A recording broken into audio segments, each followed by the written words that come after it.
it's me again.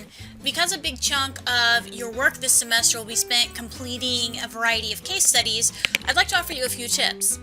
First of all, before you tackle any of the case studies in this course, be sure to carefully read the assigned class materials in the module so that you have a firm grasp of the context and issues related to the situation presented in the case study. If you don't read and use the assigned reading material, it's highly unlikely that you're going to earn a passing grade for your case studies, as one of the goals is to help you apply what you have learned through the reading to an authentic scenario. After you have read the assigned class material, go ahead and read the case study and then read it again and again. Each time you read it, look for clues to the situation.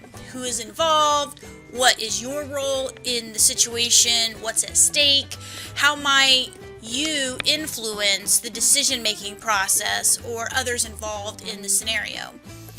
You really need to dedicate a good amount of time to digest the complexity of the situation in the case studies.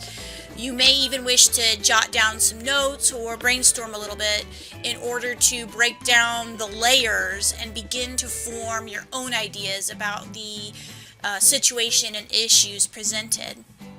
Now, there is no single right answer to the case studies. In fact, it is far better for you to consider all sides of an issue rather than simply supporting a single perspective. This shows that you are thinking critically and carefully considering viewpoints other than your own. Now, I'm very hesitant to offer you a specific paragraph or page length requirement. As I've mentioned before, my teaching philosophy really doesn't lend itself well to that.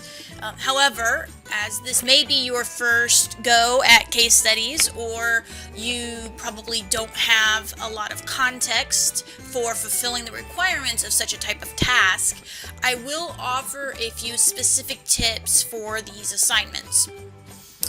So first of all, I imagine that it will probably take you a few paragraphs to answer each of the questions in the prompt. Now, that's not a definitive number. It might take you fewer, but it might also take you many more paragraphs. Remember, these scenarios are intentionally complex, as are the questions. Thus, you have many layers of meaning to unravel in your writing.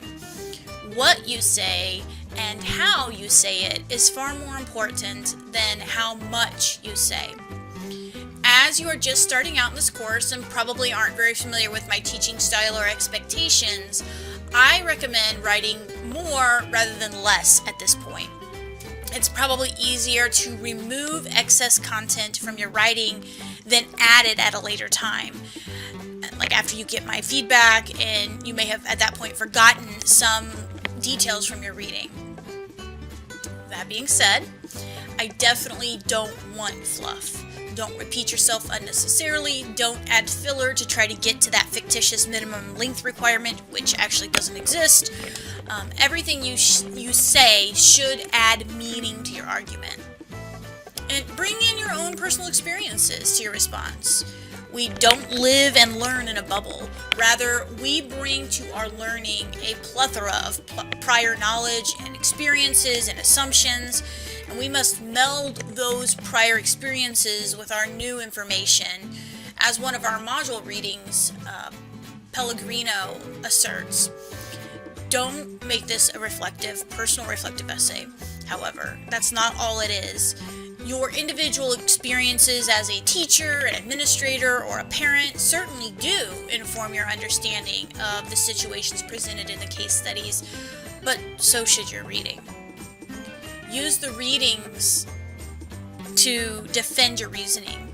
Definitely use the required reading. You might also use the recommended reading.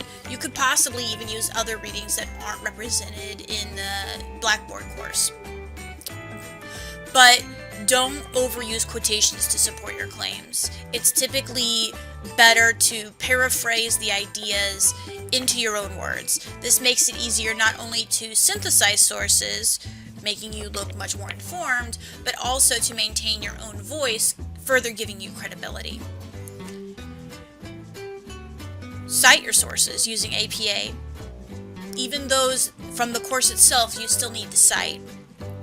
You can find APA and other writing help in the Writing Resources folder in the Syllabus button. Be sure to organize your ideas. Please, please, please, please do not simply answer each question in the order they're written in the assignment sheet.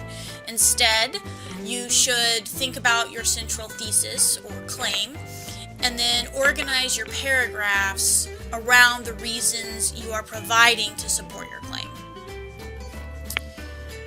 Proofread your paper, and then proofread it again. Don't let simple errors take away from the overall effect of your response.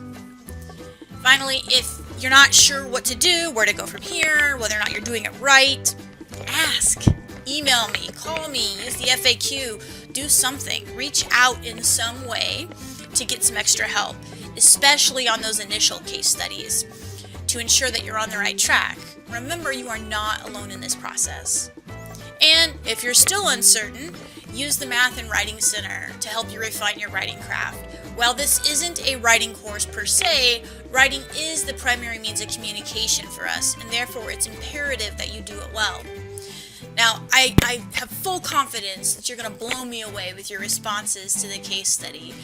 This is not an assignment where I want to dictate what you say and how you say it. I want it to be I'm intentionally making it an open task. But I do want you to think critically and to demonstrate your mastery in the stated module objectives. Remember, if you have any questions, just ask.